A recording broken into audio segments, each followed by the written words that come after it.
se duplique este número que hasta hoy en día tenemos alrededor de 43 millones de personas. Sin embargo, fíjense ustedes, hace más de 390 años se hizo el primer descubrimiento de la fibrilación auricular y desde ahí, casi 400 años de conocimiento de esta patología, existen conceptos que todavía no están esclarecidos, conceptos que no están muy claros y que hoy esperemos que podamos en estos minutos intentar esclarecer estos conocimientos. La pregunta ¿es real esa prevalencia que nos hablan en las guías? ¿O cuál es la real prevalencia de la fibrilación auricular a nivel mundial? El hecho que tengamos una gran cantidad, una gran prevalencia, un gran número de implantes de dispositivos cardíacos, tanto como marcapasos, resincronizadores, desfibriladores o últimamente los monitores implantables que son estos de aquí, los loopers implantables, nos ha permitido inicialmente de una forma inintencional grabar muchos episodios que no estaban clínicamente descubiertos. De esta forma sale un nuevo concepto que es la fibrilación auricular subclínica. Claro, los pacientes están todo el tiempo monitorizados y grabamos toda la actividad eléctrica del corazón y de esta forma hemos podido tener una cierta, entre paréntesis, real prevalencia de la fibrilación auricular. En nuestro medio hicimos un pequeño estudio con cerca de 530 pacientes portadores de resincronizadores, marcapasos o estos loop recorders en dos hospitales, Hospital José Carrasco Arteaga y Hospital Monte Sinaí. Y de estos 358 pacientes, como pueden ver aquí, tenían algún grado de monitorización supraventricular. Lo llamativo esto fue en el 2017, lo llamativo es que el 53% de estos pacientes, como pueden ver aquí, tenían fibrilación auricular. Fíjense ustedes, de 358 pacientes, la mitad aproximadamente tenían fibrilación auricular y nos llamó muchísimo la atención. Decidimos investigar y en el 2017 salió este consenso justamente de bradiarritmias subclínicas. ¿Sí? A esta se les llama la fibrilación auricular subclínica porque no fue diagnosticado por un electrocardiograma en un consultorio clínico. Entonces surgió este nuevo concepto de la fibrilación auricular subclínica e incluso hay mucha literatura sobre el tema. Hasta este consenso en las nuevas guías que salieron la semana pasada, se habla bastante de la nueva patología que es la fibrilación auricular subclínica. Y fíjense ustedes, a nivel mundial, la real prevalencia o incidencia en este caso de la fibrilación auricular fue muy parecido a nuestro estudio. En algunos casos llega hasta cerca del 70% de los pacientes portadores de marcapaso tenían fibrilación auricular. Entonces podríamos decir, de forma general, que esa prevalencia de fibrilación auricular en pacientes portadores de marcapaso va de un 30 al 60% de los pacientes. Esta es la forma en la que nosotros registramos la fibrilación auricular en un paciente nuestro. Fíjense ustedes, aquí se encuentra el paciente en ritmo sinusal, ritmo de marcapaso, un ritmo sinusal, ritmo de marcapaso y súbitamente empieza la fibrilación auricular. ¿Cómo correlacionamos eso con la clínica? A este paciente pudimos pasarle el diagnóstico de fibrilación auricular subclínica a una fibrilación auricular clínica porque realizamos un electrocardiograma, realmente documentamos la presencia de esta arritmia y fíjense ustedes en derivaciones B1 y B2, que son las derivaciones derechas, que es en el lugar en donde se encuentra el cable del marcapaso en la aurícula derecha, fíjense la concordancia de la frecuencia de las ondas. Esas son las frecuencias de las ondas. No sé si se está viendo el cursor que le estoy señalando, Winston, tal vez. Esta es la frecuencia de las ondas dentro del dispositivo electrónico y esa es la frecuencia de las ondas en las derivaciones derechas. Es muy similar, es la misma frecuencia. Entonces, es la forma en la que nosotros grabamos la fibrilación auricular y eso nos ha permitido una gran ventaja para clasificar o subclasificar a estos pacientes en cuanto al número de fibrilación auricular. Aquí sí podemos ver en este periodo de un año ha habido 2 episodios de fibrilación auricular en este paciente. Aquí lo mismo, ¿sí? Y nos permite grabar inclusive la carga arrítmica del paciente y por eso nos ha permitido hacer esta nueva clasificación y gracias a esta nueva clasificación de la fibrilación auricular subclínica, conocer realmente el mecanismo de la trombogenicidad que vamos a demostrar a continuación. ¿Qué nos dicen las guías? O la última guía, el consenso europeo de fibrilación auricular subclínica en estos pacientes. Dice que hasta la fecha, los pacientes con fibrilación auricular subclínica deben ser tratados igual a un paciente con fibrilación auricular clínica en relación a la anticoagulación. Es decir, a ese 53% de mis pacientes tendría que evaluarles el CHATS. Si tuviera un CHATS mayor a 1 o 2 de sexo femenino, tendríamos que iniciar una anticoagulación. Pero, ¿cuál es la pregunta aquí? ¿La fibrilación auricular subclínica realmente es exclusiva del paciente con marcapaso, CDI? Esa es una pregunta. ¿Será que el marcapaso está causando esta fibrilación auricular subclínica? La respuesta nos da este estudio, el ACER-2. En este estudio, para responder esta pregunta, se evaluaron 273 pacientes, todos ellos mayores de 65 años, en ritmo sinusal, pero le sacaron un CHATS-VASc y todos tenían un CHATS-VASc mayor a 2. ¿Sí? Es decir, eran hipertensos, eventualmente diabéticos, un 25%, un índice de masa corporal mayor a 30, una aurícula izquierda en el borde, 43 milímetros de diámetro anteroposterior, es decir, el típico paciente que nos llega a un consultorio cardiológico, pero en ritmo sinusal. Y se les implantó este Looper, que es un monitor, al igual que un Holter, pero muy pequeño, a nivel subcutáneo, y nos permite grabar hasta por 4 años la actividad eléctrica del corazón sin invadir al corazón. Y fíjense lo llamativo en estos pacientes, que los pacientes con estos dispositivos, a lo largo del tiempo, si llegamos a los 18 meses, más del 30% de los pacientes tenían fibrilación auricular. Claro, mientras mayor era la carga rítmica de la fibrilación auricular, es decir, mientras mayor tiempo duraba, era menos. Pero fíjense, episodios de fibrilación auricular que sobrepasan el día entero en fibrilación auricular y que el paciente no se da cuenta y no tiene síntomas, cerca del 5% de los pacientes mantuvieron desde los primeros meses esos episodios de fibrilación auricular. Es decir, que la fibrilación auricular realmente no es exclusiva del paciente con marcapaso. La fibrilación auricular se presenta en pacientes de cualquier edad. Y así nos dice este estudio, un ramo del estudio Framingham, ¿sí? En el cual evaluaron a los pacientes desde los 30 y pocos, 35 años de vida, hasta los 70 años, por más de 30 años evaluaron a los pacientes para saber qué cantidad o qué prevalencia de estos pacientes o qué incidencia de esos pacientes tuvieron fibrilación auricular.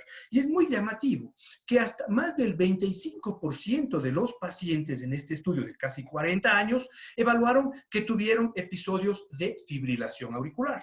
Al punto que hoy en día se reconoce que 1 de cada 4 personas, hombres o mujeres, van a tener fibrilación auricular si es que comenzando desde los 40 años de edad. Es decir, que la real prevalencia no es la que mostramos. Hay una prevalencia mucho más alta, al punto que en las nuevas guías europeas, la prevalencia de los europeos nos dice que hasta los 55 años de edad, 1 de cada 3 europeos tendrá fibrilación auricular. Es decir, la prevalencia es mucho más alta. Es una enfermedad que está con nosotros en el día a día. La pregunta es, ¿toda fibrilación auricular, esta clínica, esta subclínica o la clínica, tiene el mismo riesgo cardioembólico? Veamos si podemos responder a esta pregunta. En todos los estudios, desde el 2003 al 2014, en este consenso que les mencioné, que es una lectura bastante productiva y les recomiendo, hemos encontrado que el índice de stroke en estos pacientes bordea del 0.5% al 3% de estos pacientes, ¿sí? Es decir, si nosotros comparamos con un mismo CHARS de un paciente con fibrilación auricular clínica, como es, por ejemplo, la media del estudio TRENDS, que es uno de estos estudios que evaluó la fibrilación auricular subclínica, la media de este estudio fue de un CHARS de 2. Si comparamos, nosotros vemos que la fibrilación auricular clínica tiene un riesgo cardioembólico del 4 al 4.5% anual. Y el riesgo de una FA subclínica es del 1.5 al 2.4%. Podríamos decir que es la mitad del riesgo cardioembólico de una fibrilación auricular subclínica, ¿sí? Saber si estos pacientes requieren realmente anticoagulación o no, tendríamos que esperar un par de años que salgan estos estudios, el Artesia con el Apixaban y el NOA con el Rivaroxaban. Van a salir en el 2020 2021 y 2022 respectivamente, ¿sí? Para saber si estos pacientes merecen o no ser anticoagulados, ¿sí? Pero, ¿qué pasa con la fibrilación auricular clínica? Sabíamos previamente, cuando éramos estudiantes, uno de los conceptos que nos transmitían a nosotros es que toda fibrilación auricular, sea de 1 segundo de duración o una fibrilación auricular permanente, tiene el mismo riesgo cardioembólico. En este estudio bastante interesante, una revisión, un metaanálisis, la verdad, publicado en el 2015, nos comparó la mortalidad, especialmente en el tromboembolismo, de la fibrilación auricular paroxística y la permanente y persistente, es decir, fibrilación auricular paroxística y la no paroxística. Y fíjense ustedes los resultados en este estudio, en este metaanálisis, podríamos llegar a la conclusión. La gran mayoría de los estudios están a favor de la fibrilación auricular paroxística, es decir, más protegidos la fibrilación auricular paroxística. Existe un mayor riesgo en la fibrilación auricular no paroxística. Hablaríamos aquí de la fibrilación auricular persistente, persistente de larga duración, y la permanente, ¿sí? Y podríamos tener de forma global que el riesgo relativo es de 1.3 a favor de la fibrilación auricular no paroxística. O sea, es más cardioembólica la fibrilación auricular no paroxística que la paroxística. Podríamos llegar a la conclusión entonces, con los datos de la fibrilación auricular subclínica y de la fibrilación auricular paroxística versus la no paroxística, que la fibrilación auricular, el riesgo cardioembólico de la fibrilación auricular depende del tiempo de duración de esta arritmia. Podríamos entonces concluir que no toda fibrilación auricular es igual de trombogénica, ¿sí? Fíjense ustedes, en cuanto a la relación entre fibrilación auricular y stroke, la primera evidencia clínica que tenemos de la relación de la fibrilación auricular y stroke se dio en 1978, en también un ramo del estudio Framingham. Este autor, Kennel, ya asoció la fibrilación auricular con stroke.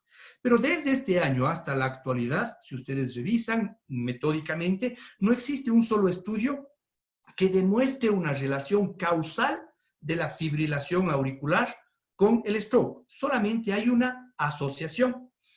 Si es que nosotros ponemos en PubMed la búsqueda de fibrilación auricular, ponemos solo la palabra fibrilación auricular, vemos la gran evolución de trabajos que han habido desde la década del 90, con cerca de 500 estudios randomizados, estudios serios realmente en PubMed, hasta el 2019, que llegamos a casi 7,000 estudios. Es decir, ha habido una gran cantidad de estudios, pero la pregunta es, ¿cuál es la calidad de estos estudios científicos que siempre relacionan, ya sabemos nosotros, de una forma sistemática, robótica, que la FA es la causa del cardioembolismo? Fíjense en este estudio del Circulation japonés, la verdad no sabía que existía el Circulation japonés. En este caso fue bastante interesante porque ellos evaluaron la calidad de los estudios científicos en los últimos años relacionados a fibrilación auricular y stroke.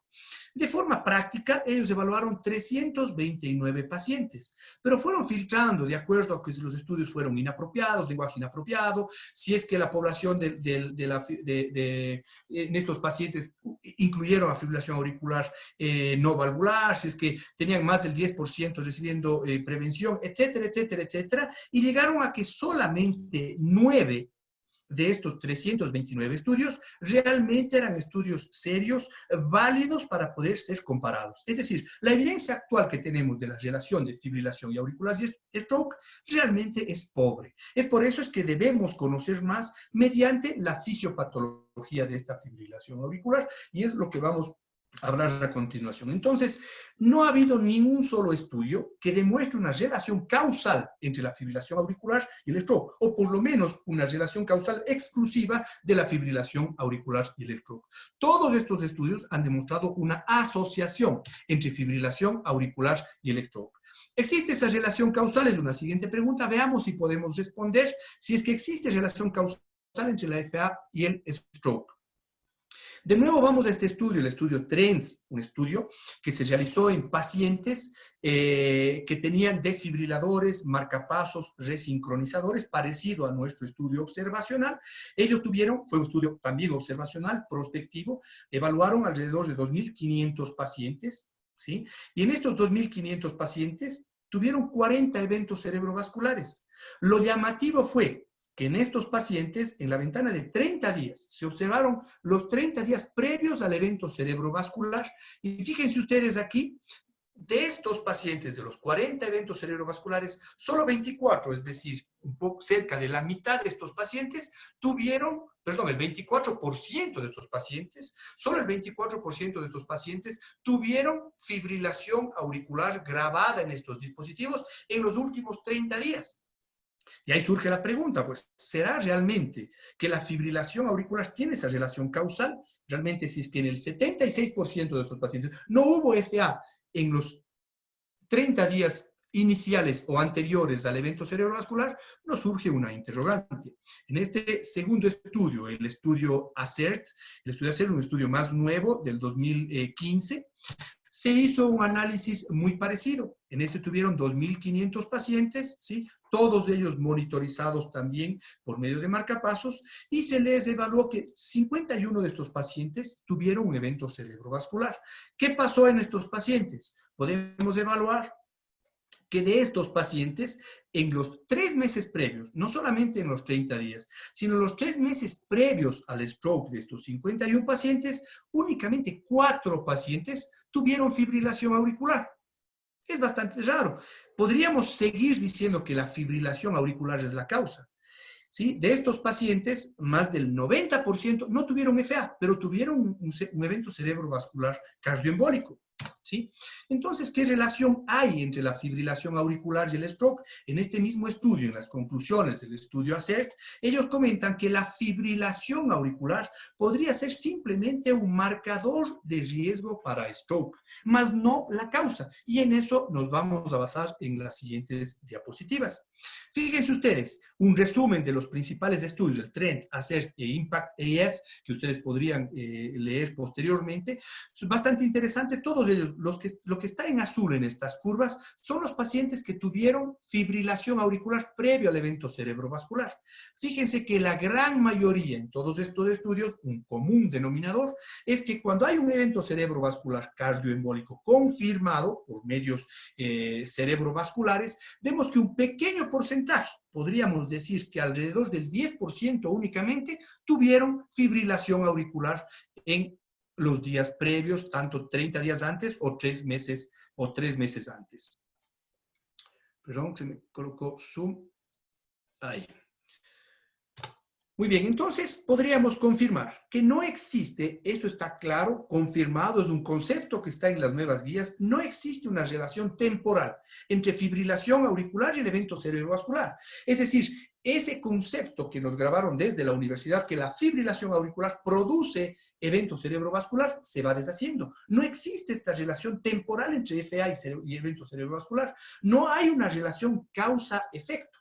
Hay una asociación paralela entre la fibrilación auricular y el evento cerebrovascular. Lo mismo que pasaría con la precordialgia y el síndrome coronario agudo. Si nosotros evaluamos al paciente con dolor del pecho, obviamente él tiene más mortalidad que el paciente sin dolor del pecho, pero no es el dolor del pecho quien le está matando al paciente. El dolor del pecho es un marcador, de hecho, muy importante clínicamente de que un paciente está sufriendo un infarto. La fibrilación auricular es igual, es un marcador de que la aurícula está enferma. Y en ese concepto nos vamos a basar de ahora en adelante. La fibrilación auricular es un marcador de la auriculopatía fibrótica que hoy en día se le menciona. ¿Sí? ¿Qué evidencia tenemos para hablar de que la fibrilación auricular es un marcador y no la causa? Fíjense, hay muchos gráficos de esto. Tienen ustedes aquí la relación literaria para que ustedes puedan leer sobre este tema un poco más extenso. Fíjense, de una forma general, todos estos aspectos clínicos y genéticos, como la hipertensión, la dilatación auricular, la inflamación, la insuficiencia cardíaca, diabetes, apnea obstructiva, etcétera, son factores que están en el CHA2DS2, la gran mayoría de estos. Todos estos que producen una lesión auricular y un aumento de la pared auricular. ¿Esto qué hace? Aumenta los parámetros histológicos, aumenta la fibrosis, llega a haber un depósito importante de colágeno y llegamos a esta cardiomiopatía fibrótica auricular.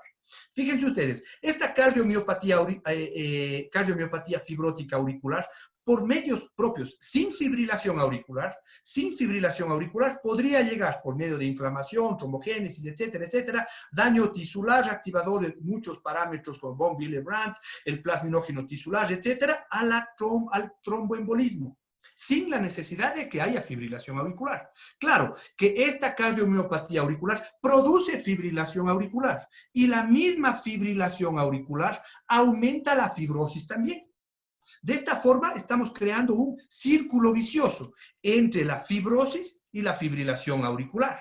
La una da a la otra y la misma fibrilación auricular. El concepto que sabemos y está bien claro es que la fibrilación auricular produce más fibrilación auricular. ¿Y cuál es el mecanismo? Porque la fibrilación auricular produce más fibrosis, la fibrosis más fibrilación auricular y se da este círculo vicioso. Que si este círculo vicioso se produce la inflamación, la disfunción endotelial, nos va a dar el tromboembolismo que nosotros estamos hablando. Entonces, este es el nuevo mecanismo válido hoy en día del tromboembolismo en la fibrilación auricular. Dicho de otra forma, podemos evaluar aquí ustedes de una forma un poco más práctica que la inflamación, el remodelamiento autonómico, la hipertensión y todo lo demás nos produce de forma general dos efectos en la aurícula del paciente. Cambios electrofisiológicos y la fibrosis, que nos va a dar fibrilación auricular, y el éstasis, la disfunción endotelial y la misma fibrosis. Ustedes acuérdense de ahora en adelante, lo que más vamos a hablar es de fibrosis, porque la auriculopatía fibrótica, lo que más tiene es la fibrosis, y la fibrosis, como vamos a demostrar posteriormente, se relaciona al evento cerebrovascular. La palabra clave aquí va a ser la fibrosis. Fíjense ustedes que el tromboembolismo puede darse sin fibrilación auricular, pero cuando se presenta la fibrilación auricular, este le va a determinar, le va a incentivar, va a ser un marcador importante del aumento de la trombosis. Es por eso que en los pacientes con fibrilación auricular, el efecto del evento cerebrovascular es mucho más maligno que los otros tipos de eventos cerebrovasculares, ¿sí? Dicho de otra forma, en otro artículo bastante bien comentado y bastante bien ilustrado, podemos ver aquí también los mismos parámetros, ¿sí? Lo que da la falla auricular, que es un nuevo término que se está usando hoy en día. Esta falla auricular, si ustedes ven, va a producir alteraciones hemodinámicas, bueno, puede llegar inclusive a la hipertensión pulmonar, pero la misma falla auricular va a dar un aumento de la trombogenicidad sin fibrilación auricular. ¿Qué papel tiene aquí la fibrilación auricular? Vean ustedes, la fibrilación auricular de nuevo es un marcador importante, es un determinante de la trombogenicidad, pero no es un factor causal, ¿sí? Aquí está muy bien ilustrado en este diseño de este estudio bastante moderno, desde ahora de inicios de este año, que recomiendo también su lectura, que nos indica muy claro que la fibrilación auricular no es la causa, es un factor, un marcador de riesgo muy importante de por sí, de que esa aurícula está enferma, de que está en falla. Algo muy parecido al ejemplo que pusimos con la precordialgia y el síndrome coronario agudo. En el consenso de auriculopatía, que también existe un consenso, digamos que mundial de auriculopatía, nos hablan el mismo mecanismo. Fíjense ustedes, este es el endotelio. El endotelio se encuentra lesionado por toda la fibrosis y la auriculopatía en general, y los parámetros del CHA2-VASc, que si ustedes prestan atención, el CHA2-VASc son puros parámetros clínicos, hipertensión, diabetes, estrés previo, edad, etcétera. Lo que hacen es lesionar más el endotelio de la aurícula izquierda, lo que predispone al acúmulo de plaquetas, leucocitos, etcétera, y a la formación del trombo. Entonces, eso está muy bien explicado, ¿sí? Nosotros podríamos, entonces, lanzar esta pregunta que muchos editoriales como este nos ponen. ¿Será que la fibrilación auricular realmente es necesaria, es un componente necesario para la trombogénesis auricular? Realmente nosotros creemos que, en la evidencia, conforme lo que hemos demostrado, está definido que la fibrilación auricular está asociada a SB. Es decir, sin causar confusión, si es que hay fibrilación auricular, hay que anticoagular, porque es un marcador muy importante de que esa aurícula está enferma y que va a embolizar. Pero la fibrilación auricular no es un agente causal del evento cerebrovascular. La fibrilación auricular participa en la trombogénesis al producir dilatación y disfunción auricular, la famosa auriculopatía. Y la fibrilación auricular, lo que repetimos varias veces, es un marcador, y de hecho muy importante, de auriculopatía y por lo tanto de cardioembolismo. Eso está muy claro. En este gráfico nos permite evaluar esa relación entre la fibrilación auricular y la cardiomiopatía, fíjense ustedes, por varios factores genéticos o por extrasístoles focales, que de hecho es el foco principal de la ablación de la fibrilación auricular. Estos pacientes pueden venir, fíjense ustedes, de una edad temprana, donde no existe fibrosis. Vamos a ver, este color aquí gris es el remodelado auricular, ¿sí? O en otras palabras, la fibrosis de la aurícula. Menos de 40 años es muy raro que una persona tenga fibrosis auricular. Sin embargo, conforme avanza la edad, independientemente de la fibrilación auricular, podemos ver que este gráfico, este triángulo gris, va aumentando la fibrosis conforme aumenta la edad. Y vamos a demostrar en un estudio posterior cómo la fibrosis no tiene relación con nada más que la edad, o no con nada más, es un factor intrínseco de la edad. Sin embargo, si a esta fibrosis intrínseca de la edad le adicionamos enfermedades cardiovasculares como la hipertensión, la diabetes, que produce un remodelado, pues vemos que este triángulo se hace más inclinado, ¿sí? Si a esto le sumamos la fibrilación auricular, que de nuevo, la fibrosis produce fibrilación auricular y la fibrilación auricular más fibrosis, pues se produce un aumento de ese remodelado, hasta el punto en el que ese remodelado es tan grande, una fibrosis mayor al 30%, en donde el riesgo de embolia es extremadamente alto.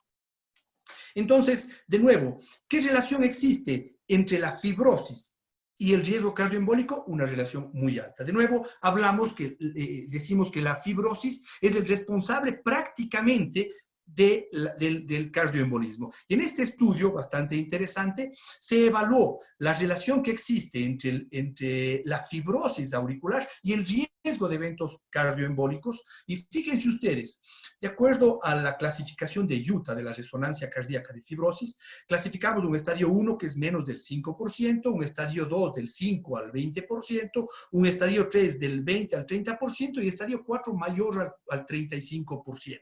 ¿Sí? Todo lo que está en amarillo prácticamente es fibrosis, lo azul es el tejido sano. Esto tiene mucha relación con la edad y con los factores modificables como la hipertensión, diabetes y demás. Fíjense ustedes aquí en la curva. ¿Sí? Los pacientes que se encuentran en este Utah 4, es decir, la fibrosis, tienen un aumento que llega casi al 20% de stroke, solamente por la fibrosis. Entonces, podríamos decir que un factor determinante de evento cerebrovascular es la fibrosis. ¿Cómo puedo medir? La resonancia es muy fácil. Sin embargo, desde el punto de vista práctico, desde el punto de vista económico, medir la fibrosis por resonancia es bastante caro, bastante difícil, bastante dificultoso de forma general. Fíjense aquí un corte histológico de un miocardio auricular sano, las células pegadas, sin tejido o muy poco tejido fibrótico, a diferencia de la miocardiopatía auricular, poco tejido viable, mucho tejido fibrótico, donde se crea la arritmia, esos tejidos no se contraen, predispone a la éstasis sanguíneo, predispone a la lesión endotelial y al tromboembolismo, ¿sí? Ha habido varios estudios, uno de estos bastante interesante, este estudio español, de la relación entre la ecocardiografía y la fibrosis. En este estudio se evaluó por medio de ecocardiografía y el tipo de ictus, la potencial implicación en la evolución y en el tratamiento. Es decir, yo por medio de una ecocardiografía podría predecir el grado de fibrosis. Fíjense ustedes, un término muy importante hoy en día es el ecostrain. Generalmente el ecostrain o la deformación de las cavidades se usa mucho como un parámetro de función de una cavidad. Lo más usado es el strain. Los ecocardiografistas que nos estarán viendo obviamente dominarán más el tema y saben más. El strain del ventrículo es un determinante importante de la función ventricular. Lo mismo podemos trasladar al strain de la aurícula izquierda, ¿sí? Fíjense ustedes en este estudio, vieron alrededor de 100 pacientes en este estudio y clasificaron en el cuadrante A a los pacientes que tienen una fracción de eyección de la aurícula izquierda normal con un strain o deformidad de la aurícula normal. En otras palabras, si es que mayor es la deformidad de la aurícula, si la aurícula se deforma más, es mejor la función de esta cámara. ¿sí? Entonces hay una buena deformación de la aurícula y una buena función auricular en el cuadrante A. En el cuadrante B hay una fracción de eyección auricular baja, pero un strain normal. En el cuadrante C hay una fracción de eyección baja y un strain normal. Y en el cuadrante D, tanto fracción de eyección de la aurícula como el strain están bajos. Fíjense ustedes, el evento cerebrovascular criptogénico y el evento cerebrovascular criptogénico y el cardioembólico, que es este triángulo azul, se encuentran en este cuadrante, la gran mayoría. Cuando se encuentra una fracción de eyección de la aurícula normal con un strain normal, no tuvimos a ninguno de estos 100 eventos cerebrovasculares en este cuadrante. ¿Sí? Cuando tiene un strain deteriorado, también encontramos algunos pocos de estos eventos cerebrovasculares cardioembólicos, pero la gran mayoría se encontraron en el cuadrante que tiene fracción de eyección de la aurícula izquierda deprimida y strain bajo. Entonces nosotros, este es uno de múltiples estudios, podríamos predecir y podríamos evaluar y extrapolar el grado de fibrosis y disfunción de la aurícula por medio del ecostrain.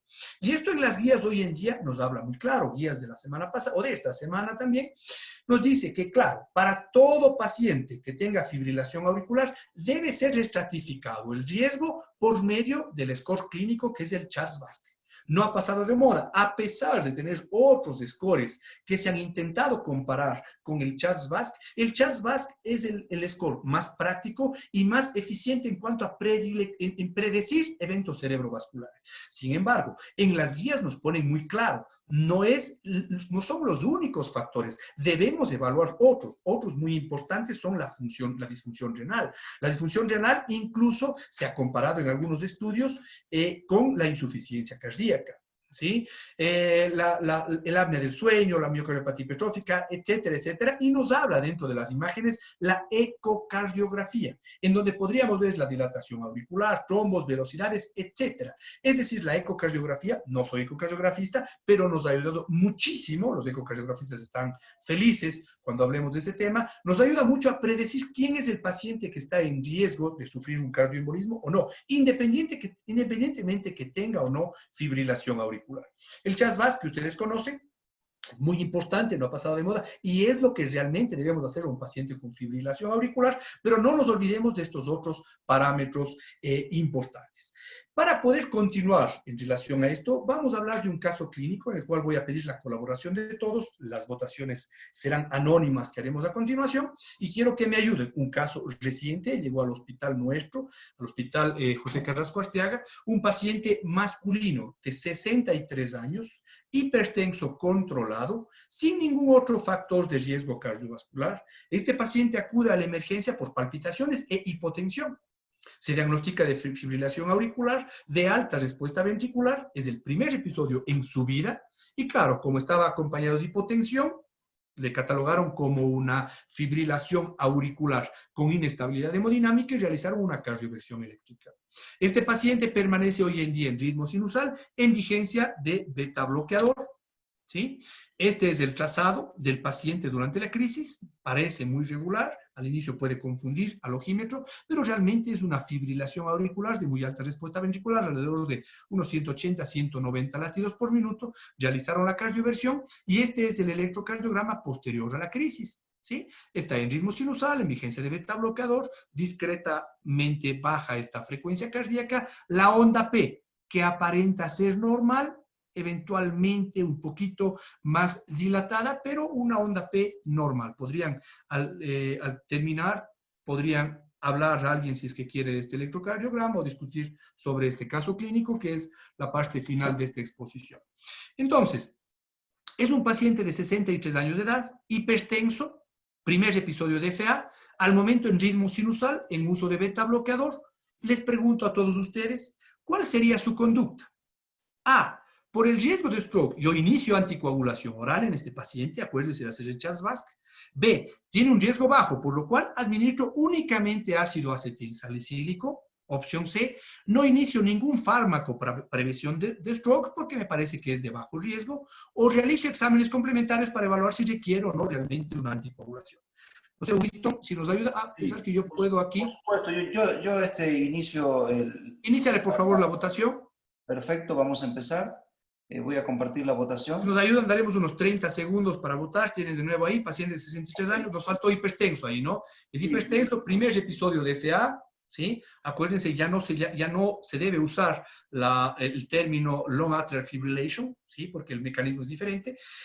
Un solo episodio de fibrilación auricular, al momento está en ritmo sinusal, en uso de beta bloqueador, pero el paciente, ¿qué hacemos en cuanto a la prevención de riesgo cardioembólico? Sabemos que la fibrilación auricular mata y mata por el riesgo cardioembólico. Entonces, en este paciente, ¿qué haremos? ¿Sí? Demos unos pocos segundos más para que puedan votar. Lleguemos al minuto para la votación. Queríamos ver cuál es la opinión de ustedes en este paciente, porque es un paciente real. ¿Sí? Veamos si podemos llegar a un consenso de este paciente, que de hecho agradezco al doctor Brazales, que es que nos está presente, que nos trajo este caso clínico con la duda, una duda muy bien clara de este paciente, si es que tenemos que usar algún método de prevención o no. Tenemos el minuto, Wisto, no sé si paramos ahí. Y listo. veamos qué tenemos entonces. ¿Quieres compartir los resultados? No sé si se vean las pantallas. Perfecto, sí se ve. Mira, la primera opción de la pregunta en relación al caso clínico, por el riesgo de stroke, inicio anticoagulación oral, obtuvo un 39%. La respuesta B, tiene un riesgo bajo por lo que administro ácido acetil salicílico, un 20%. No inicio ningún fármaco para prevención de stroke, un 9%. Realizo exámenes complementarios para evaluar si requiere o no iniciar anticoagulación oral, un 33%. Bastante heterogénea, Diego, las respuestas. Sin embargo, pues tú nos vas a ilustrar ahorita qué es lo que se tiene que hacer con este paciente. Perfecto, entonces veamos de acuerdo a estas respuestas, bastante heterogéneas realmente. Veamos, a ver aquí, Winston, bueno, fijemos aquí, veamos qué es lo que podríamos hacer con este paciente. Entonces, veamos según la evidencia actual, qué es lo que deberíamos hacer. Déjenme ver aquí, no está pasando. Ahora sí, según las guías son muy claras y lo que nos dicen las guías actuales es que en los pacientes, todo paciente, vamos a ver aquí arriba, todo paciente con un stroke, con riesgo de stroke, debe ser medido el CHA2-VASc. Si es que este CHA2-VASc es de 0 en hombres o 1 en mujeres, realmente no debería tomar ningún anticoagulante porque el riesgo de hemorragia supera el beneficio. Si es que el paciente tiene un CHA2-VASc mayor a 2 en hombres y mayor a 3 en mujeres, es obligatorio realmente dar un anticoagulante. La recomendación es muy clara, nivel de una recomendación 1 con un nivel de evidencia A. Pero nuestro paciente es un paciente, si ustedes calcularon el CHA2-VASc, es un CHA2-VASc de 1. Es un paciente que tiene 63 años, pero el coste, ¿cuál es en el CHA2-VASc? Son 65 años, para darle un punto más. Tiene 63 años, es hipertenso, por lo cual le doy un punto, ¿sí? Y no tiene ningún otro factor de riesgo, no tiene insuficiencia cardíaca, no tiene diabetes, no tiene evento cerebrovascular previo, ni vasculopatía, y es del sexo masculino. Entonces nos da un CHA2-VASc de 1, que nos incluye en este gráfico, ¿sí? La indicación sería 2A con nivel de evidencia B, para inicio de anticoagulación. ¿Qué es 2A? 2A es que es controversial iniciar anticoagulación en el paciente. Algunos dirán que sí, otros dirán que no. La gran mayoría de los estudios están a favor de sí administrar anticoagulante. Sin embargo, hay una proporción importante de estudios clínicos, de colegas incluso, que no darían anticoagulante y ahí viene la controversia. ¿Qué hacer en este paciente? Fíjense que en las mismas guías, al final existen los gaps en la evidencia científica que les sugiero leer. ¿Qué es lo que nos dice? Realmente nos dice lo que hemos venido hablando hasta ahora, que los mecanismos de la fibrilación auricular, a pesar de tener casi 400 años la fibrilación auricular en la humanidad, los mecanismos todavía no son entendidos del todo. Y realmente un mejor entendimiento de esos mecanismos sería prudente para el tratamiento de los pacientes, sobre todo en los pacientes que sospechamos o que tengan algún grado de remodelado estructural. Y hablamos que el remodelado es la fibrosis, ¿sí? O que tengan insuficiencia cardíaca. ¿Sí? El hecho de mejorar la selección de estos pacientes nos ayudaría a un tratamiento mejor en cuanto a la frecuencia o al control de ritmo, control del ritmo o inclusive a las estrategias de prevención con anticoagulantes. ¿Sí? Entonces es un gap importante, es un vacío en la evidencia importante y nos sugieren si estos pacientes que sospechemos de remodelado, un paciente hipertenso, realmente sospechamos de remodelado. Una de las principales causas del remodelado de la aurícula izquierda es la hipertensión. ¿Y qué nos recomiendo? Lo que habíamos visto previamente, realización de un ecocardiograma, lo más fácil. Claro que hacer una resonancia sería de mucha más ayuda, pero un ecocardiograma nos ayudaría bastante. ¿Qué hacemos en los pacientes de bajo riesgo? En casos de bajo riesgo, aquí está, este estudio es bastante interesante, en casos de bajo riesgo, Charles-Basque menos de 2, la evaluación de la estructura auricular es de gran importancia para definir la conducta en la anticoagulación. Un strain reducido se asocia realmente a mayor fibrosis y mayor riesgo cardioembólico. ¿Qué es lo que hicimos en este paciente? Vi que aproximadamente un 20% pusieron aspirina como prevención de cardioembolismo. Esto es importante y la verdad puse intencionalmente porque sé que existe gente todavía, colegas incluso, que van a prescribir fibrilación auricular para el paciente, perdón, aspirina para la fibrilación auricular. Y bueno, no es culpa, en guías anteriores se usaba todavía la aspirina en las guías anteriores en los pacientes de bajo riesgo. La verdad, en la guía anterior era un poco confusa, incluso nos ponía de aspirina o nada. Bueno, ¿qué mismo, aspirina o nada? Las guías hoy son muy claras. El uso de antiagregantes plaquetarios solos en monoterapia o aspirina con clopidogrel, esta combinación no está recomendada para la prevención de cardioembolismo en fibrilación auricular. Es contraindicado con un nivel de evidencia A. Es decir, hoy en día es robustamente esclarecido esta duda, aclarada esta duda, de que aspirina o cualquier antiagregante para fibrilación auricular no se debe usar. ¿Sí? Este es un mensaje muy claro que deben llevarse a la casa. Esta estrategia está muy confusa. Si ustedes ven un paciente tomando un antiagregante plaquetario por la fibrilación auricular, tienen toda la autoridad académica, científica, para retirar este antiagregante. ¿Sí? Esto que quede muy claro. Pero veamos aquí qué es lo que pasa en los pacientes en relación. Fíjense, nuestro paciente tenía 63 años. Esta variable de la edad no es una variable estática, es una variable continua. No quiere decir que el paciente a los 64 años, 11 meses, 29 días, tiene un CHARS de 1 y al día siguiente, porque cumplió los 65 años, tiene CHARS de 2.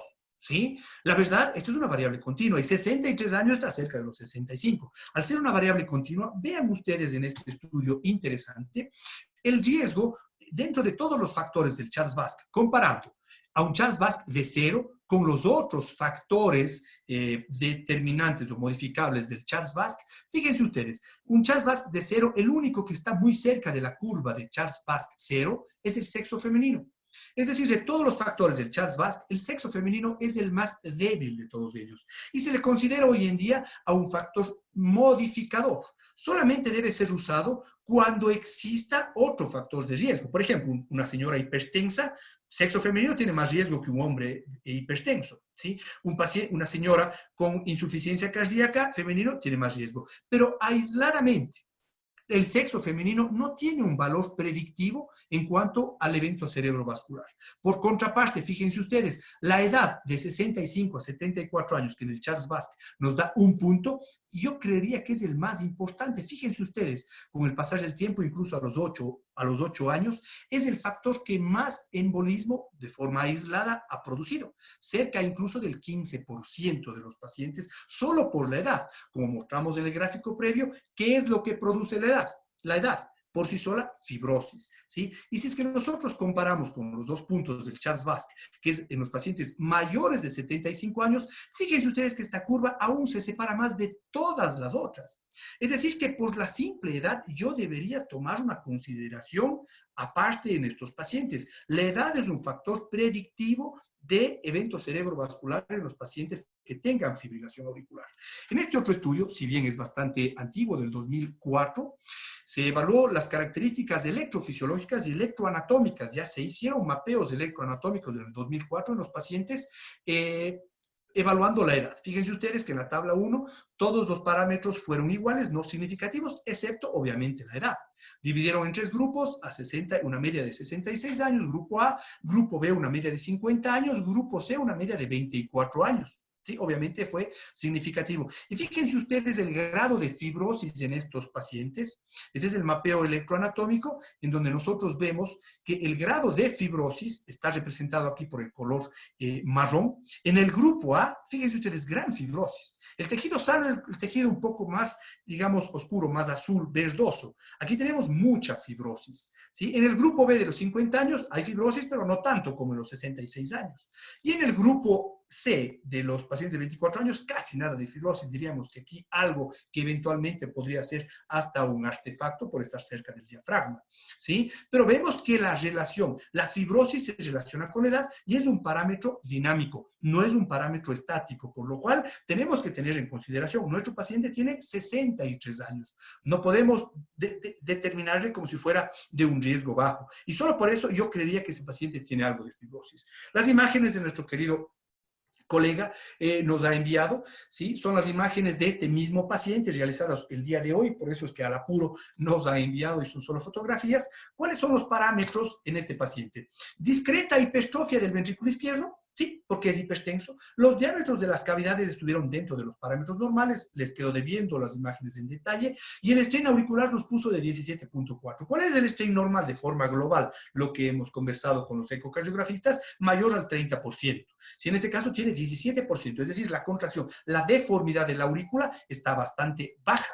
¿Qué hacemos en este paciente entonces? ¿Sí? Para concluir, en este paciente de 63 años, hipertenso, primer episodio de fibrilación auricular, al momento en ritmo sinusal en uso de beta bloqueador, es un paciente hipertenso con un CHATS de 1, pero 63 años. ¿Sí? La verdad, habían dos respuestas y creo que fueron la mayoría de las respuestas. Se debería, una indicación 2A, controversial, pero tiene toda la evidencia y el peso de la evidencia científica, en iniciar anticoagulación oral, pero quien optó por el D, que yo estaría incluido aquí, realizaría exámenes porque tiene 63 años, para tener la seguridad de que ese paciente tiene que iniciar anticoagulación oral. Realmente, los que optaron por el ácido acetilsalicílico, está mal. Realmente aspirina no se usa en los pacientes para prevención de stroke y si no uso ningún fármaco, realmente según la evidencia actual y con los exámenes que hicimos en el paciente, demostramos que el paciente no estaría protegido y tendría un riesgo importante de stroke. Para concluir y no cansarle más en esta primera exposición de este curso de anticoagulación, podemos llegar a las siguientes conclusiones y discutir en unos minutos que tenemos todavía. La fibrilación auricular es realmente la arritmia más frecuente, incluso más de lo reportado, eso está muy claro. La fibrilación auricular será un marcador, de hecho, extremadamente importante de riesgo cardioembólico, pero no es el agente causal. Se tendrá que cambiar en un futuro. Yo esperaba personalmente que esa escala Charles-Basque en estas, está un poco con error ortográfico, esperaba que en estas guías se pudiera cambiar esta escala y adicionar datos anatomofuncionales auriculares, sea por resonancia o sea por ecocardiografía. Muchos casos de evento cerebrovascular criptogénico podrán ser cardioembólicos realmente, pero sin fibrilación auricular, que sabemos que eso existe y que eso, según la evidencia, va a perdurar por el tiempo. Los datos de la auriculopatía nos deben apoyar realmente, como en este caso, para decidir el tratamiento anticoagulante. Si el paciente no fuera hipertenso, respondría esa pregunta, ¿le daban anticoagulante o realmente volvían a hacer esa auriculopatía, esa evaluación por ecocardiograma? Yo les diría que si el paciente está cerca de los 65 años, ¿sí? Ese paciente debe ser evaluado por algún método el grado de disfunción auricular. Con esto terminamos. Les agradezco bastante. Winston, contigo, a ver si es que tenemos algunas preguntas. Sí, muy bien, Diego. Excelente, magnífica ponencia. Nos dejas muchos conceptos y mecanismos actuales ya muy claros en relación a la fibrilación auricular. Y yo voy a abrir el debate en relación a preguntas. Hay algunas preguntas. Te voy a empezar a hacer una pregunta importante. Desde el punto de vista de trombogenicidad, ¿tú a qué pacientes les haces resonancia nuclear magnética o a todos los pacientes? Yo sé que ecocardiografía probablemente a todos los pacientes con fibrilación auricular hay que hacerle y medir varios parámetros ecocardiográficos para definir el riesgo trombogénico, pero ¿a qué pacientes les haría resonancia nuclear magnética para ver el grado de fibrosis? ¿O hay parámetros ecocardiográficos directos o indirectos para definir ese tipo de fibrosis que es uno de los principales mecanismos de trombogenicidad? Es una inquietud muy importante, Winston. Fíjate que el gold estándar de fibrosis es la resonancia con gadolinio, realmente. Sin embargo, el ecocardiograma tiene una extrapolación muy importante. De hecho, como tú bien dijiste, todo paciente con fibrilación auricular debería tener un ecocardiograma. Yo les pido a mis pacientes que tengan fibrilación auricular o que para tener datos que nos apoyen en el tratamiento anticoagulante, el EcoStream. El EcoStream auricular nos da realmente mucha ayuda para predecir quién tiene que ser anticoagulado o no. ¿En quién pide una resonancia? De hecho, hemos pedido a los pacientes que llegan con un evento cerebrovascular en edades tempranas con un chat de cero. Chats de cero y nosotros realmente necesitamos ver si anticoagulamos o no. ¿Sí? O el paciente que nos dicen fue un estrés criptogénico, que hay una gran cantidad de eventos criptogénicos. Una de las estrategias que hasta hace poco se usaba es ponerle un loop implantable. Un looper implantable. ¿Sí? Lo que va a hacer es demostrarle fibrilación auricular, pero según todo lo que hemos hablado, la fibrilación auricular va a ser un factor predominante, pero para anticoagular yo debo confirmar que haya fibrosis. A ese paciente joven yo le pido una resonancia, porque podríamos estar frente a que alguna cardiopatía infiltrativa, alguna cardiopatía en grados más bajos de hipertrofia, etcétera, en los cuales haya una gran cantidad de fibrosis o un tejido reemplazante similar, como cualquier otra infiltrativa. Entonces, en un paciente joven, Winston, un paciente joven que tenga un evento cerebrovascular, yo le pido una resonancia cardíaca, creo que nos ayudaría bastante. Muy bien, Diego. Mira, aquí empezaron con una pregunta, parece que tú ya la respondiste. ¿Se podría decir, a manera de pregunta, el doctor David Poma pone en una frase que la fibrilación auricular es importante, pero no indispensable para el tromboembolismo? Sí, realmente es lo que habíamos hablado. La fibrilación auricular es un marcador de que existe un daño auricular. ¿Sí? Es el ejemplo que yo más he podido acercar. Es el mismo ejemplo del dolor torácico y síndrome coronario agudo. Un paciente que llegue con dolor torácico es una emergencia. El dolor torácico, de hecho, es un signo de inestabilidad hemodinámica. ¿Sí? Pero no es el dolor torácico, no es el dolor, no es la angina, no es esa estesia que es la que le mata al paciente. Es un marcador de que algo anda muy mal y es una obstrucción coronaria.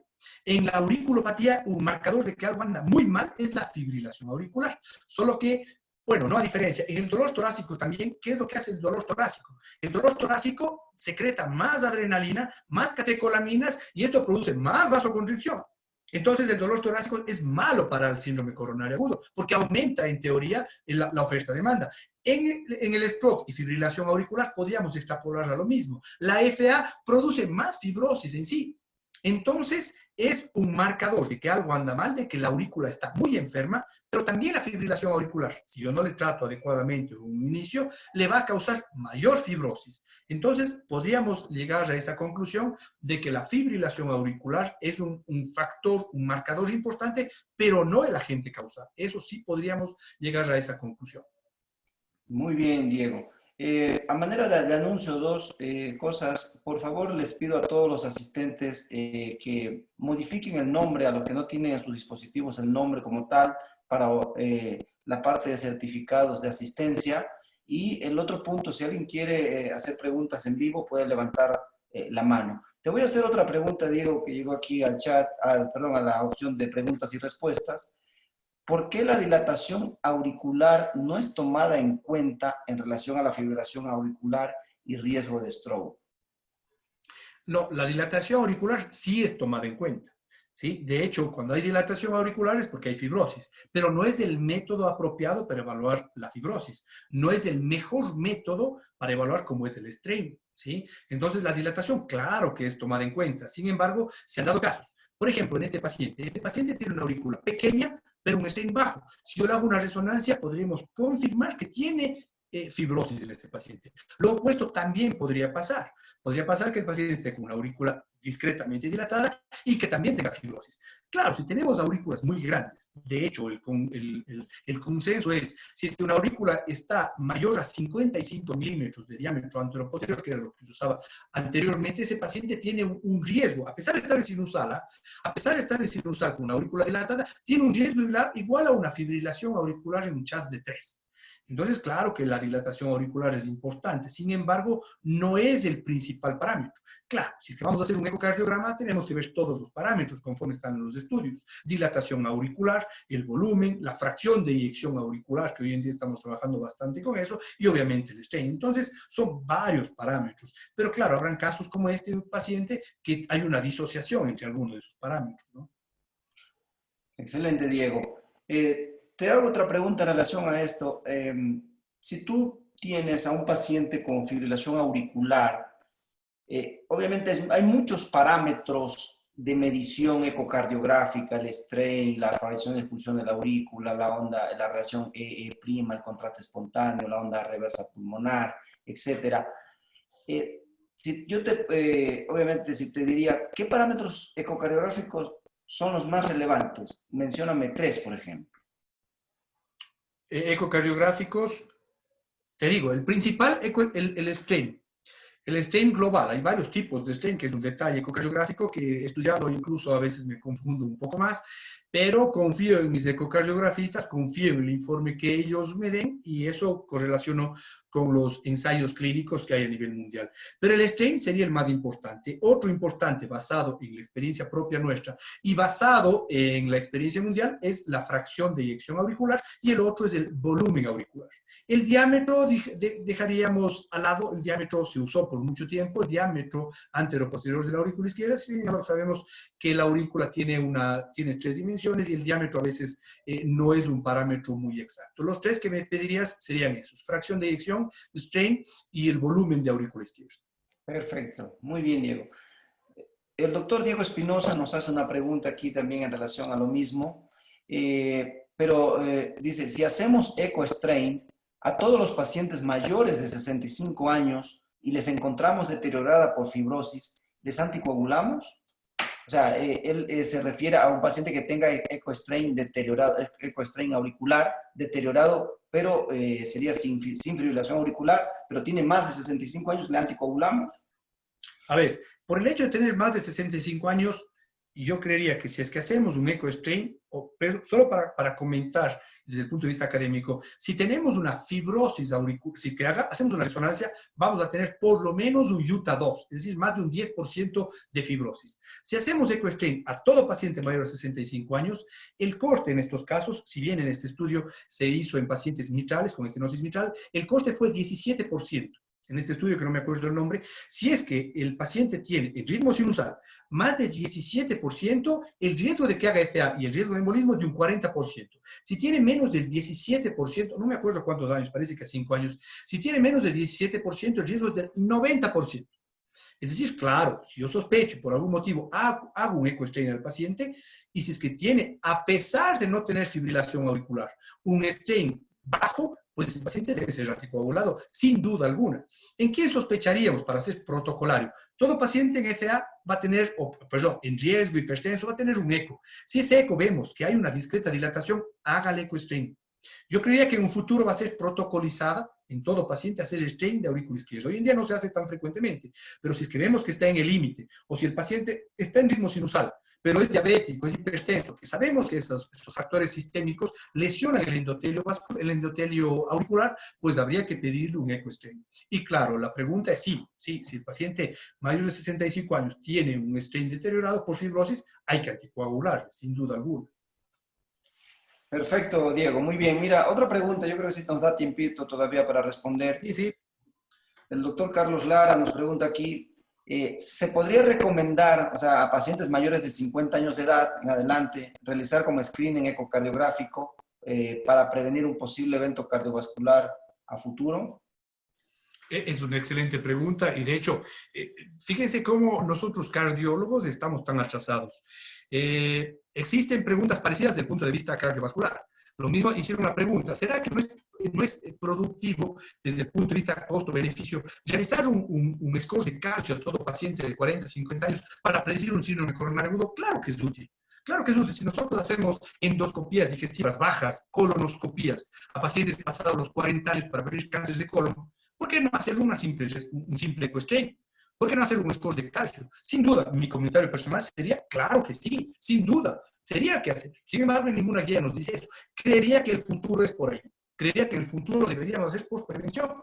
Si sabemos que es una epidemia de la fibrilación auricular, una epidemia que mata con el cardioembolismo, la forma de prevenir, sabemos hoy en día que es por medio de la cuantificación del stent o de la fibrosis, pues sin duda, desde el punto de vista personal, creo que así debería ser. Estamos muy atrasados en relación a los oncólogos. Los oncólogos se adelantaron mucho y hacen una endoscopía digestiva baja. Fíjense ustedes la dificultad desde todo punto de vista, literalmente, en hacer una colonoscopía o hacer una ecocardiografía. Estoy totalmente de acuerdo, así debería ser, pero todavía no hay datos que nos respalden. Perdón. Winston, estás con el micrófono apagado. Ya lo entendí. Gracias, Diego. Una pregunta relativamente sencilla para un electrofisiólogo. En base a tu experiencia, ¿cómo se llega al diagnóstico de una fibrilación auricular? Bueno, el diagnóstico, según las guías, en las guías nos dice que para hacer un diagnóstico de fibrilación auricular debemos tener un registro electrocardiográfico, ¿sí? Sin embargo, como mencioné, hay el nuevo concepto de la fibrilación auricular subclínica, en el cual yo puedo encontrar la fibrilación auricular, sea por estos relojes wireless, o sea por los métodos por los loopers implantables, que sería subclínica, o por un marcapaso, ¿no? Si yo sospecho en un paciente de fibrilación auricular, vamos desde lo menos agresivo a lo más agresivo. Eventualmente un Holter nos puede encontrar. Si no nos encuentra y hay una sospecha muy grande y por obvios motivos quiero encontrar la fibrilación auricular, un loop implantable hoy en día es bastante práctico. Los loopers hoy en día son bastante pequeños, son ambulatoriales que colocamos y nos ha ayudado muchísimo a encontrar fibrilación auricular.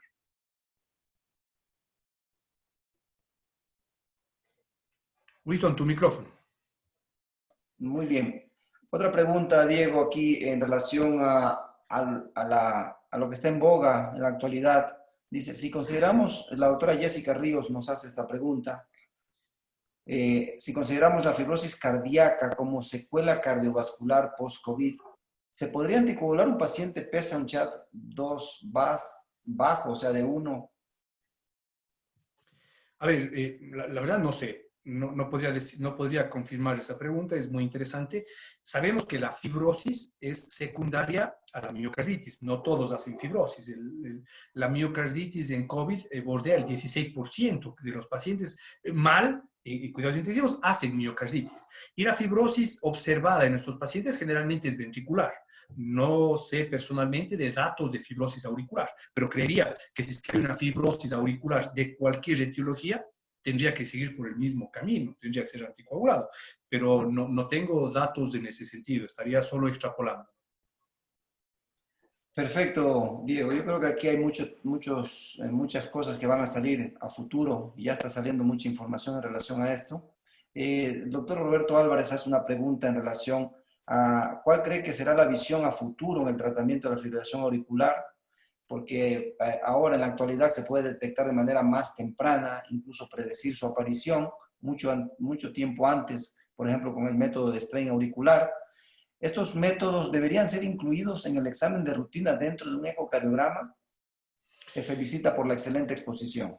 Gracias, Roberto. Un saludo. A pesar que, bueno, habíamos mencionado que las preguntas iban a ser anónimas, pero bueno, aquí estamos en confianza. Esa es una pregunta muy importante. Realmente, ¿qué hacer en un paciente que tenga fibrosis?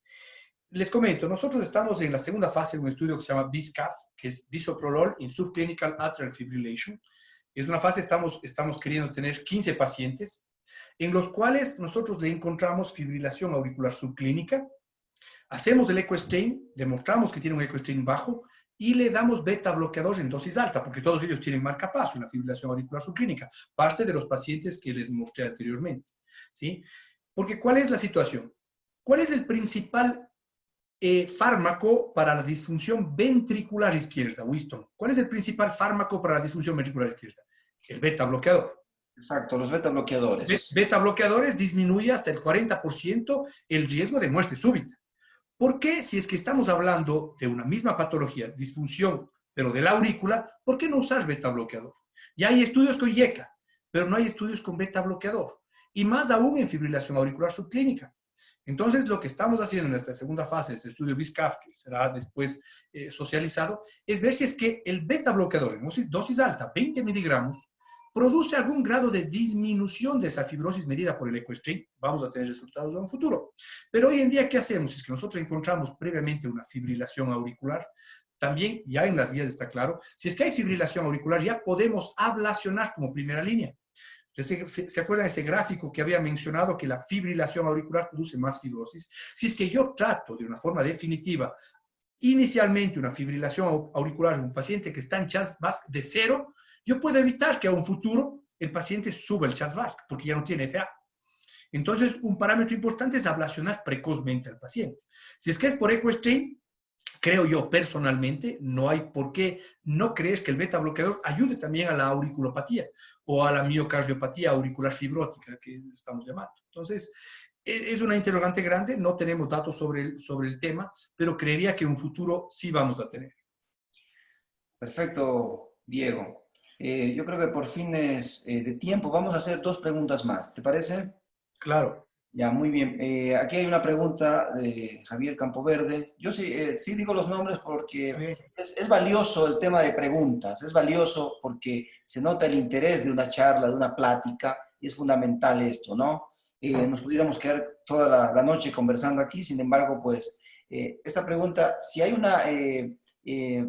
una base genética o una, ¿cómo se llama? Una influencia genética en relación al caso al CHA2 de S2-VAS, dice el doctor Campoverde, al momento de anticoagular o no a un paciente, ¿qué tan importante es la genética en el caso de que el CHA2 de S2-VAS sea bajo? Es muy importante. Realmente la genética, en toda la cardiología hemos visto que hay una predisposición. Hay familias que tienen predisposición al infarto, hay familias que tienen predisposición a la FA y hay familias que tienen predisposición al stroke por FA. De hecho, tengo familias, todos murieron por SLE. Me queda un paciente, un familiar, que se hacen amigos míos, porque van falleciendo. Es un SLE extremadamente maligno. Les conocí desde antes de que existan o que estén de boga los nuevos anticoagulantes y los mantenía con warfarina, con bastante dificultad, pero claro, la genética tiene un papel importante.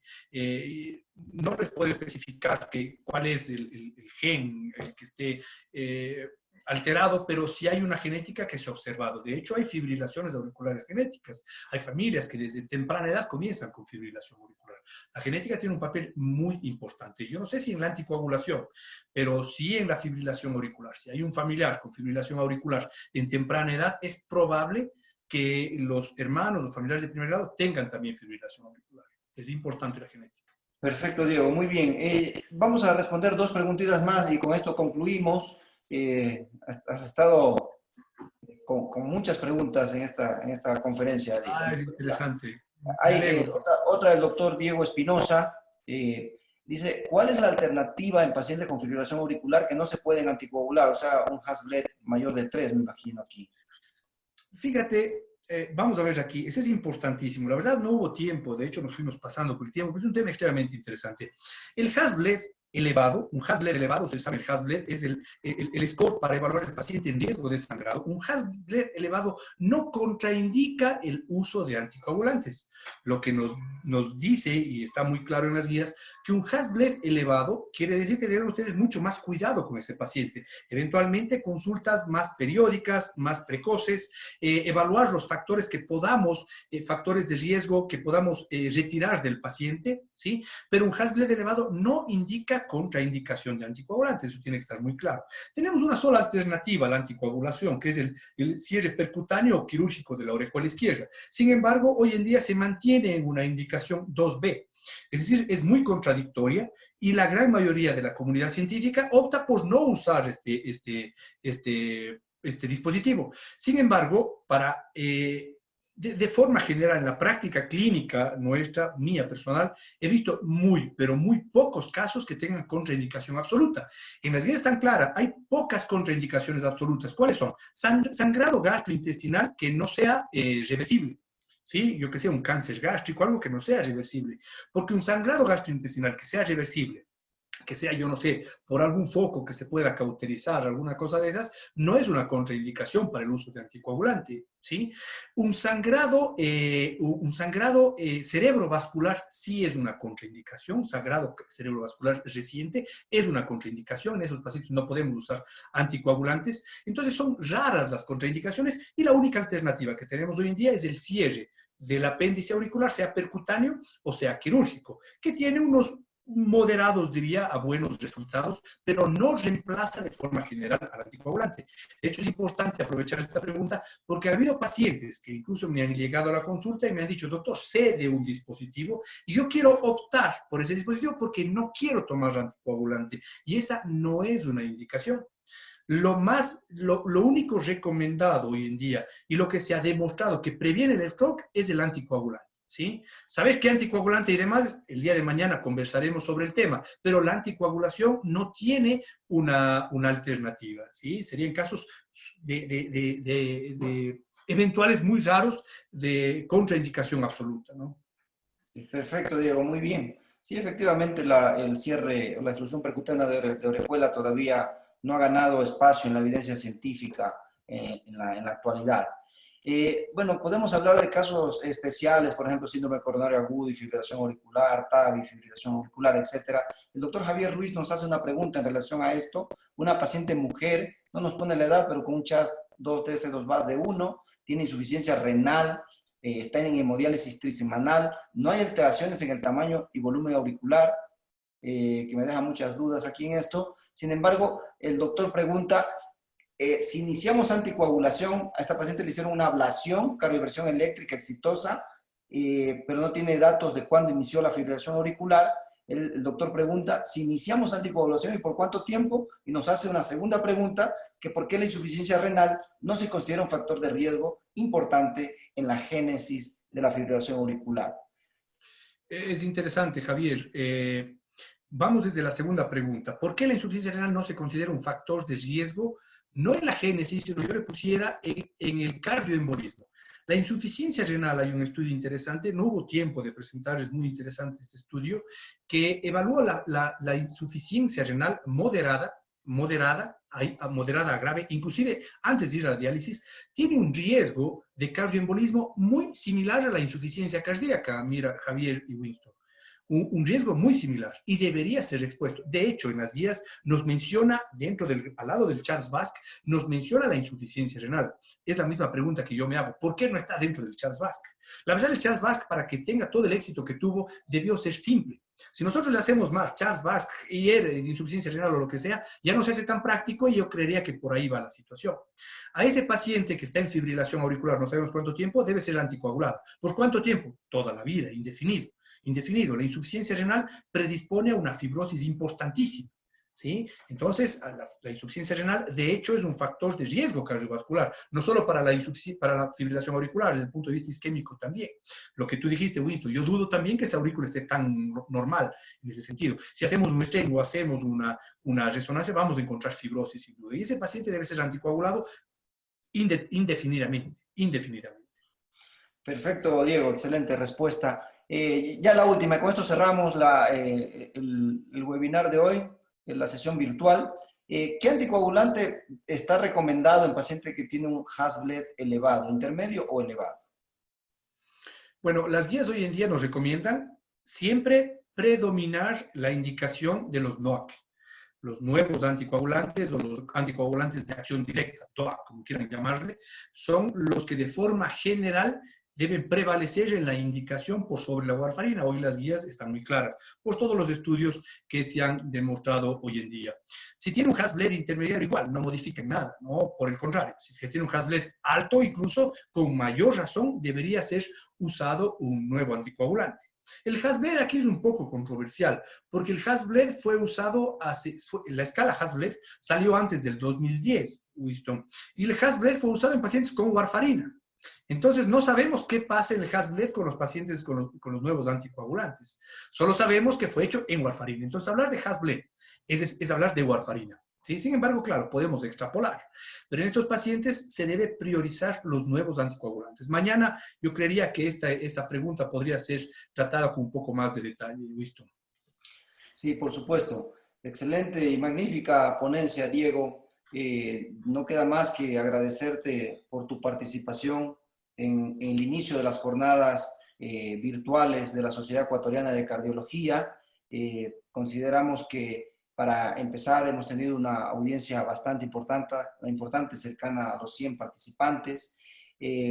Lo único que les pido para las siguientes ponencias es que al entrar al webinar, coloquen el nombre de ustedes para que no tengan inconvenientes en relación a los certificados que se les tiene que otorgar. Entonces, iniciamos desde septiembre y nos vamos hasta diciembre, Diego. Entonces, todos cordialmente invitados a difundir esto, que es lo actual, lo moderno en la cardiología clínica y que involucra todas las subespecialidades y altas especialidades de esta tan connotada especialidad que es la cardiología.